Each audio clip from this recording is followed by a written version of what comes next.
ইনকিলাব মঞ্চের মুখপাত্র ওসমান হাদির ওপর গুলিবর্ষণের ঘটনাকে নির্বাচনী পরিবেশ বানচালের নীল নকশা হিসেবে দেখছে বিএনপি। দলটির ভারপ্রাপ্ত চেয়ারম্যান তারেক রহমান বলেছেন, দেশ এখন অত্যন্ত সংকটের ভেতর দিয়ে যাচ্ছে। এদিকে এই ঘটনার প্রতিবাদে শনিবার সারা দেশে বিক্ষোভ মিছিলের কর্মসূচি করবে দলটি। আমিনুল ইসলামের রিপোর্ট।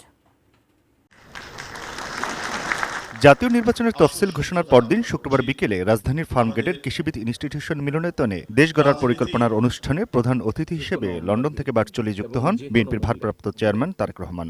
এই দেশের মানুষ যাতে হারানো গণতান্ত্রিক অধিকার ফিরে পেতে পারে তার জন্য আমাদেরকে সচেষ্ট এবং সতর্ক থাকতে হবে।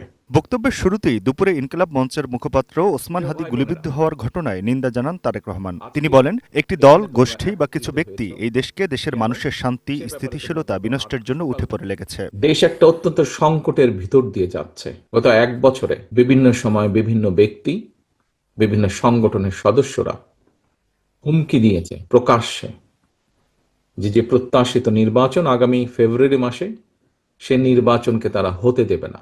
হাদির উপর এ হামলা ষড়যন্ত্রের অংশ উল্লেখ করে তারেক রহমান বলেন, বাংলাদেশি জাতীয়তাবাদের অস্তিত্বে বিশ্বাসী প্রতিটি দল ও সমর্থককে এখন ঐক্যবদ্ধ হতে হবে। বাছাইকৃত লাল সরিষার দানা থেকে অত্যাধুনিক কোল্ড প্রেস মেশিনে তৈরি হয় প্রাণ সরিষার তেল, আসল ঝাঁঝে আসল স্বাদে।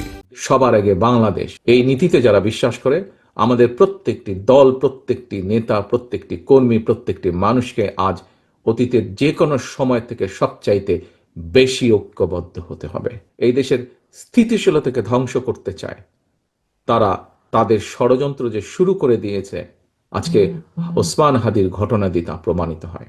কিছুদিন আগে চট্টগ্রামে একইভাবে বিএনপির আরেক প্রার্থীকে গুলি করা হয়েছিল উল্লেখ করে তারেক রহমান বলেন, কেউ যাতে কোনো বিভ্রান্তি ছড়ানোর সুযোগ না পায় সে ব্যাপারে সচেতন থাকতে হবে। সত্যিকার অপরাধীকে যারা ধরবে, আমাদের অবস্থান থেকে যতটুকু সম্ভব আমরা সর্বোচ্চ সহযোগিতা করব।